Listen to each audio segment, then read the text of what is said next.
How you doing, everybody? Welcome to my channel. This is You Too Can Be Great. I just woke up like this, dreads and all, because I had some of y'all in these comments that are disrespectful. I think it's the same troll that keeps coming on every single one of my review and having something wicked to say. Honey, you don't have to watch my reviews. It's not a force. Yes, these are the dreads I chose to have. Yes, I woke up like this, cute as ever, and you can just go on and, okay? Now, this is the Real Housewives of Potomac Season 5, episode 18 review.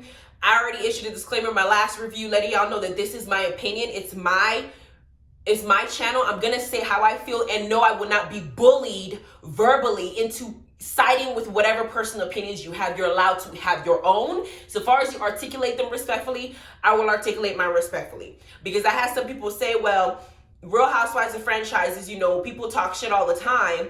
It's just part of the show. Well, it's also part of the show that people have been attacked physically because they keep talking shit. And people keep excusing Candace's mouth as if it's okay. Let me tell you the definition of verbal abuse, okay? Verbal abuse, also known as verbal attack or verbal assault, is the act of forcefully criticizing, insulting, or denouncing another person, characterized by underlying anger and hostility. It is a destructive form of communication intended to harm the self-concept of the other person and produce negative emotions. Candace runs her mouth and she got a negative reaction because she induced a negative emotion. They showed a clip in the beginning of this episode of her saying, "Drag me, Monique. Drag me, Monique." You're antagonizing somebody and you got the response. Do I agree that physically assaulting somebody is the right way to handle yourself in the event that somebody says something to you that you don't like or tries to invoke a negative emotion? No, because I happen to have more self-control than that. However, there are people in this world, you don't know what's going on in their life. You don't know how they're going to handle themselves. I was raised to watch what I say to people because I don't know how they're going to respond to me. Some people might just go crazy and pull out a gun and do something crazy because of what you said to them. We've had people react for being called the N-word because it's a verbal attack. Being called a racially derogatory term because it's also a verbal attack. Being cussed out and getting their ass beat because it was a verbal attack. Candace needs to stop acting like she's a little lost puppy that got touched. And she needs to stop going on this little mantra and this little season of, oh my gosh, let's all have all these group on my side. Let's just alienate Monique so I can go and now tell the judge. Everybody in our group is not even dealing with her because they fear for their safety too. That's what Candace is trying to do. And she's literally sticking it in as far as she could and on the confessional crying like, what about my mental health? Go see a therapist, okay? Have Monique pay for the therapist. Have her pay you for touching you. Call it a wash and keep going. All this extra shit you're doing trying to force people to abide by your thought process is another form of bullying by emotion, okay? Are you using your personal emotion to try to make people empathize with you so much that they do what you want? Girl, bye. Now, we start off with LaDon Wig's shift party for her House of Beauty that she's going on. Karen's wig have come a long way over the years. She has all these blonde wigs that she wants to show off and now because she has now dabbled into, she's done perfumes. Now she's going into wigs, and she also has a business partner that she feels like is more knowledgeable that can help her get these blonde wigs going because the blonde wigs look great on Karen. In the midst of that, we also have to show a flashback of them asking Karen in Portugal, is Monique going to be part of this wig shift? And she literally said out of her mouth, no, she didn't invite Monique because she wanted to make the girls feel better. Karen does not know how to handle herself under pressure. That's what I noticed about her. She says some things, and then when you sit in front of her and say, hey, this is exactly what you said, instead of her saying, yes, I did say that, I responded too soon. I should have thought about it and said, you know what, I think I've already invited Monique, but I'm gonna set it up so she can come early, see the wigs, support me because she is my friend, and then I'm gonna have her go and have you guys come so that way you guys don't interfere with each other and you guys, you know, there's no issues, because that's what I would prefer. But I'm not just going to push her out of my life because she's my friend. Instead, Karen becomes defensive and she doesn't handle herself properly and she keeps getting caught up because of it. Now, get to the next scene. Ashley's meeting up with Monique for food, but Ashley didn't meet up with Monique for food. We know Ashley. Ashley met up with Monique because she wanted to start some mess. In the midst of her meeting up with Monique, Monique goes to grab Baby Dean, and like she's done in the past. And I just remember when she did that, when Monique came after the fight to meet with the group and she wanted to say her piece, and Wendy was bullying her saying, so you don't feel remorse? She goes, not right now. In that meeting, Monique also carried baby Dean because they're, she's friends with Ashley and she's good with baby. She has her own kids. And Robin in her confessional with her hating ass always trying to find something to have a problem with when her family life is not going the way that she wants to because Juan won't propose to her ass. She now says, so Monique is now carrying babies now? Like it was a PR stunt. Here we are watching it again. Monique is carrying baby Dean like she does almost every scene I see her and Ashley with a baby. It's just what it is. But then Ashley brings up the fact to Monique about how Monique said that Karen came to Chase's birthday party, which she had, and Karen didn't have a problem drinking then. And Ashley says, you know what? Karen didn't want to drink in Portugal because she said she had an ulcer. Now, did Karen lie about having an ulcer? I don't know. I'm not her doctor, so I can't verify that. But the way that Karen is moving, it doesn't seem like somebody who has an ulcer, in my opinion. That's just what I see. I just don't see it as somebody who really does. But that's her health, and it's not that deep to me, honestly. It's not the highlight of the show if we're going to focus on Karen's damn ulcer. It's boring. The show is taking too long. It seems like the finale is going to be, the finale and the fight are the two highlights of this entire season, and the 19 episodes they'll give us before the reunion. I mean, hell. Now, Ashley brings it up, and then Ashley tells Monique that Karen also said she didn't invite her to the wig party, and she goes so far as to be messy Ashley, because again, Ashley's having issues in her relationship, and it seems to be a pattern. Whenever these ladies are having problems in their personal life, they lash out and try to involve themselves in somebody else's life because hurt people hurt people. Ashley calls Karen, because in Ashley's mind, she doesn't feel like Karen is being a good friend to Monique because whenever Karen is around Candace, Karen acts some type of way. Whenever Karen is around Monique, Karen does act some type of way too. Ashley calls Karen in front of Monique and lets her know, Monique is in front of me. Did you not tell us that you did not invite Monique to this thing? And Karen decides to do what she always does. Gets defensive, says people are manipulating her words. We're flashing back to see exactly what she did say. She does not know how to handle herself under pressure. Monique is not able to see the show yet. I'm curious as to how Monique is going to handle Karen in the reunion, having seen how Karen behaved, because it's almost like Karen has like a secret friend, Monique, that she doesn't want to fully admit that she also has Monique's back because she feels like the other ladies might push her out of the show like they're doing on Monique right now. So she's trying to be friends with Monique but securing the bag on her end. Karen knows what she's doing. Then we got Robin and Juan going house hunting. Robin's $90,000 taxes that she owes is not enough to stop her from trying to buy this $1.6 million house with Juan. The way that I see it is now she's saying in her confessional, well, he needs to this shit or get off the pot. We remember first, second, and third season when Juan was getting angry saying he was tired of this shit. He was tired of the type of relationship. Robin was trying to control him because she felt like she had no control when he was cheating on her. So she wanted to put these boundaries on him, knowing that he needed money. He had no place to go. He didn't have a job. So she was able to have a lot more control on what he was doing, right?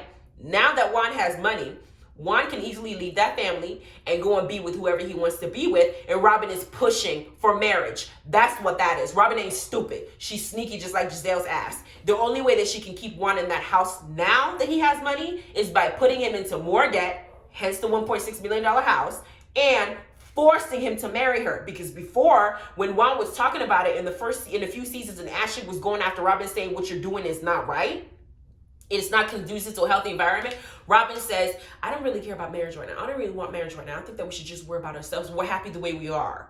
But then y'all notice that when got that job, Juan got that job, she's like, yeah, we're having sex like rabbits. She became more free. She became more loose. And last episode, she was giving him head because she's trying to what? Get that ring. That's what that is. Robin ain't stupid. She knows what she's doing. Now, Gizelle and her kids go eating. We find out that Gizelle's daughter, Grace, who looks exactly like Jamal, except the prettier version, is turning 15. Gizelle's kids make it very clear again when Gizelle says, oh, your father's supposed to be coming. We're going to have a family picture. He's going to be staying for a week. They did not want him there. They don't want him to be around their mother because they know what he put their mother through. And it seems like, I don't know what kind of equipment Jamal has for all these women to be going after him. It looks like a damn rat to me. I don't see him as handsome. The only handsome part of Jamal that I see or good looking is by way of Grace, because Grace has Jamal's face, but she's just beautiful. And so is the other child, the middle child, the other one, I forgot her name. But Jamal, just by himself, is not attractive to me. Gizelle is absolutely beautiful on the outside. But somehow, Jamal got her wrapped around his fingers because she is willing to risk her children's wrath and have this man in the house knowing that they are not feeling him. Jamal himself even said to his daughter, y'all look like you're not happy to see me here. And they're like, no, we're okay with dad being our dad. We're okay with mom being our mom. We're not okay with our dad being with our mom because we don't feel like he deserves her. These are signs, Gizelle, that your children are giving you. Catch those signs before it's too late, because you might end up with baby number 4 and him being go ahead and have another baby mama, because Jamal was also a disappointment later on in the show. I'm gonna talk about it. Karen is now setting up to knock the boots with Ray. She's putting roses all over the floor, roses in the bathtub, and then when Ray comes home with this bouquet of flowers, all I can think about is, as slow as he's walking up those stairs, will his hips survive this bathtub excursion? Will Karen ride him all the way to where he's gonna have to get his hip relocated? Because she's like, I'm gonna do some things to Ray in the bathtub. I'm like, can Ray really be in that type of environment? His poor bones. That's just me. But I'm happy that they're getting their spark together. Wendy then goes to talk to her mom at the pumpkin patch. She wants to let her mom know that she wants to focus more on her political commentary in the United States, as opposed to her doing teaching at I think it was John Hopkins, as she said she has a PhD and she's a professor in, which is a good thing to brag about. Let me explain something to you about the Nigerian community. Culturally, our community is about bragging rights. It's like Nigerian parents raise their kids to have bragging rights. I remember when I was in high school, I started high school at 12 years old because I skipped a grade. I graduated. I spent most of my senior year, I was 16 years old, right? By the end of the year, I think about 2 months before we graduated, I had turned 17. But I also got accepted into the United States Military Academy in New York, West Point. They wanted me to go to the preparatory school for a year because I needed to age. I was too young and I was going to be around people who were in their 20s. My dad, being an ex-Army veteran, wanted to go around and brag to people that his daughter got into one of the most prestigious schools, because that school is very difficult. And when you graduate from that school, you don't only graduate with a degree, but you're now going to graduate and become an officer in the U.S. Army. And you become a veteran, you serve, and you can also get a lot of perks from being in the military. And it's a huge thing, and it comes with a lot of respect that you have a soldier in the family. He decided to go and brag to people about that before I was even ready to even accept the fact that I got into the school. I accepted the school because I didn't want to have to pay for tuition. And because I had done JROTC for 4 years, and I figured that was the next best thing to do. My dad said, you have to get a full scholarship, because he also wanted to brag about it too. After my first year of the preparatory school, I called my dad and said, I don't want to go to West Point. It's not for me. I'm not happy. This type of environment, because we already had a strict environment at home. Now I got to go, and I'm at West Point, I felt like I was in jail. They had their own lifestyle. They have their own community. People who are able to graduate from West Point, I commend them, because West Point is not like the real Army. And a lot of students end up getting kicked out, going out into the real world and not wanting to go back, because they understand that that school, there's a lot of stuff, a lot of politics that come along with it, and a lot of unfairness. There's also the racial biases, and I think when I was there too, they didn't accept homosexuals into the military at the time as well. You saw people who were gay. I think in my year, there was a girl who was a lesbian that wrote an entire, this huge paper that was published about how she didn't feel like she's gonna serve a country that wouldn't accept her for who she is. That was my year being there. But all my parents could think about was, oh, it was a great school, and he didn't want to listen to me, right?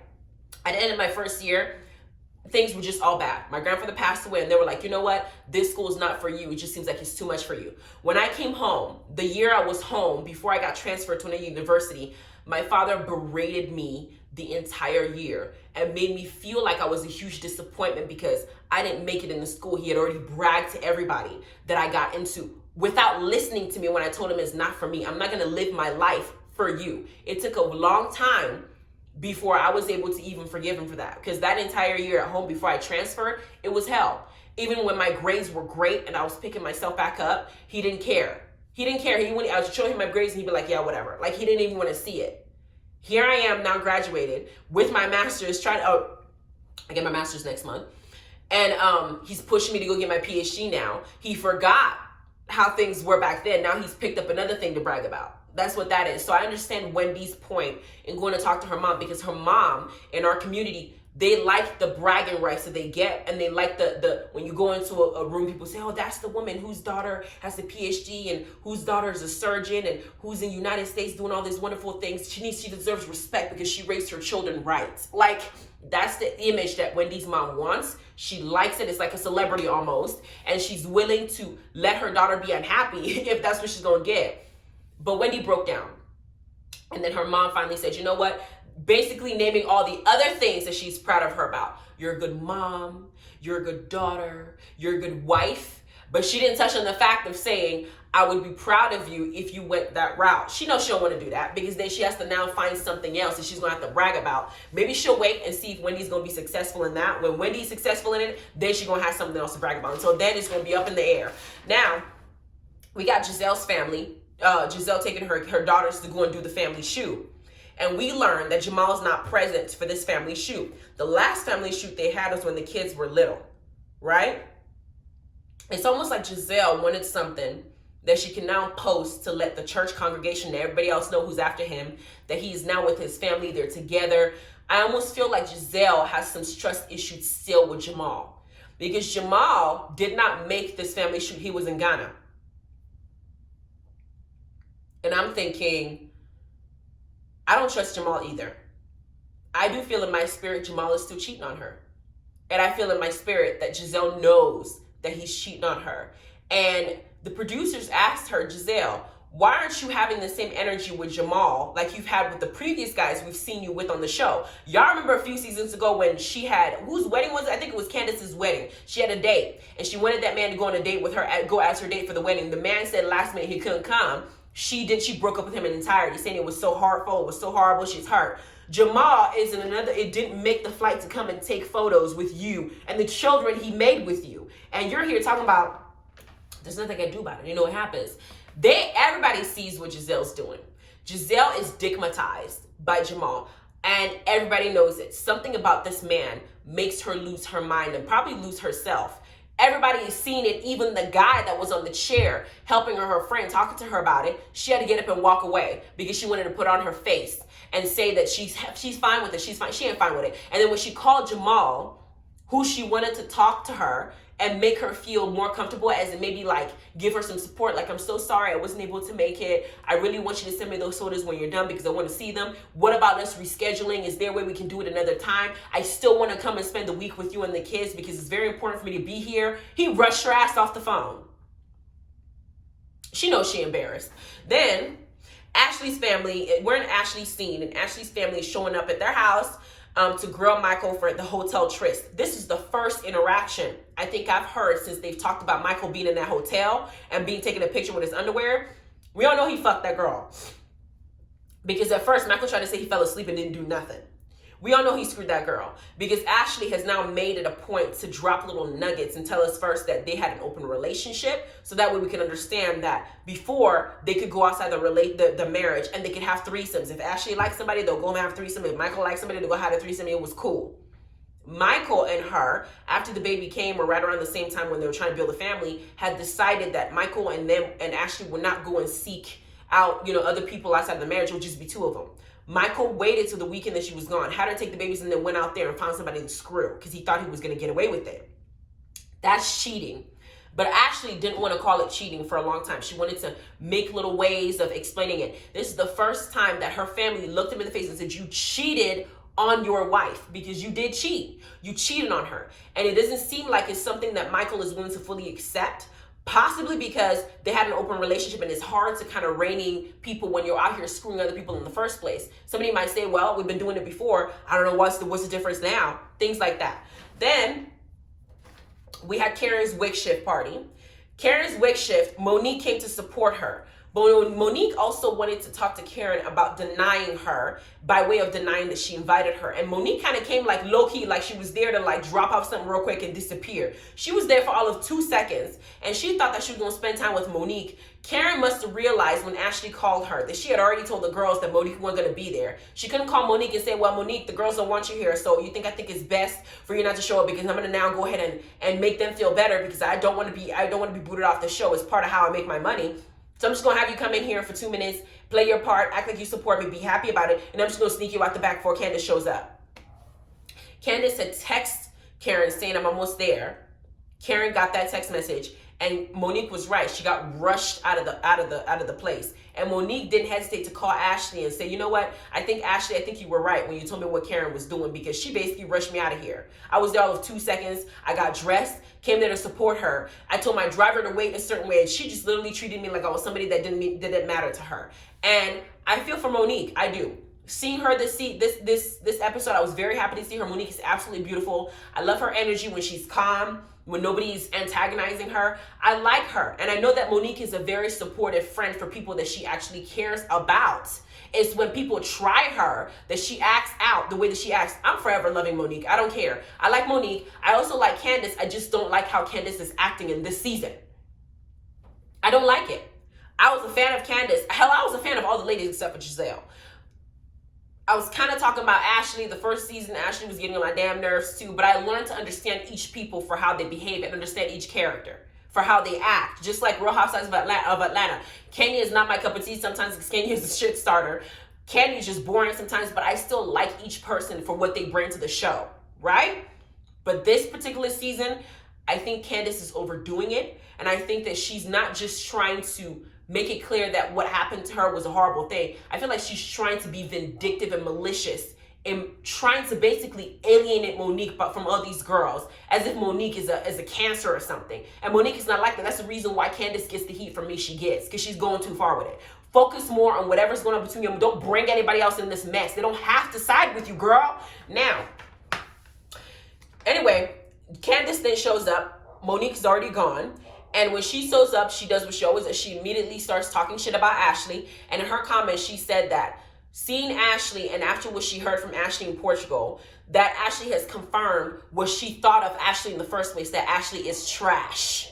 If you thought that Ashley was trash this whole time, girl, why were you trying to pretend like you were her friend and then act all shocked when Ashley actually goes to support somebody who actually behaves like a friend towards her, girl? Girl, bye. Now, Gizelle didn't come because she didn't want to support Karen. She said that, I think Gizelle just didn't come because she was just jealous. And she doesn't like how Jamal treated her. And she don't want to have to face everybody knowing that Jamal did something again that she might have to answer for, because Karen will call Jamal out left and right. Instead, she used the excuse that her business partners, a guy named Steven, her creative director, is the one who really owns the wig line. And Karen is just there to support, so they don't know who owns the wig line.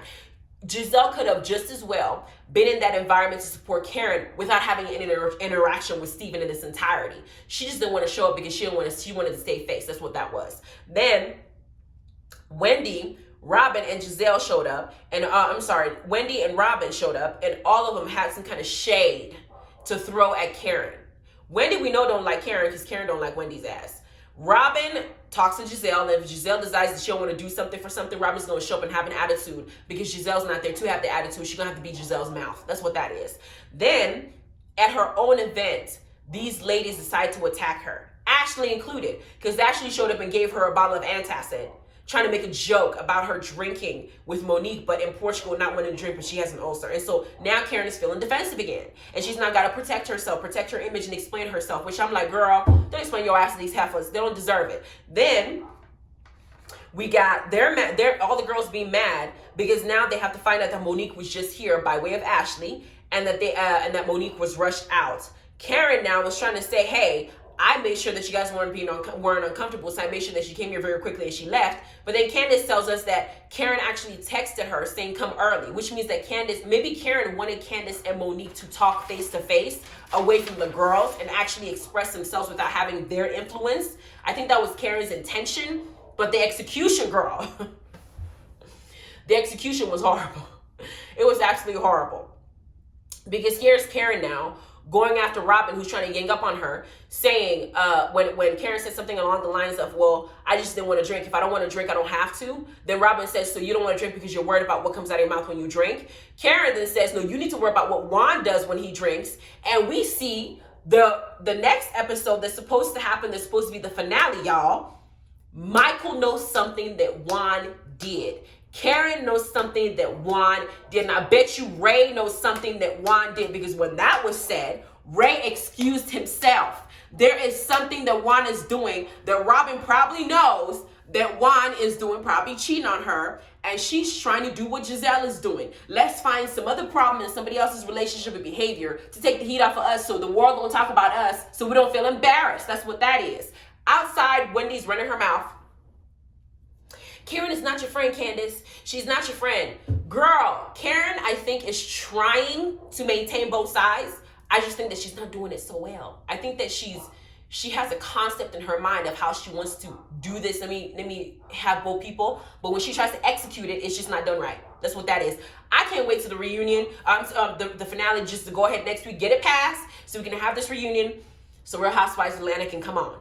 In the meantime, I'm gonna go watch Salt Lake City, and I'm gonna go ahead and give you guys another review. Hopefully you guys watch that one. If it's a good show, I'm gonna talk about it. If it's not a good show, I'm still gonna talk about it, but I'm gonna talk about only the parts that you need to know, and only parts that are entertaining in this video, because that's my job, to entertain y'all.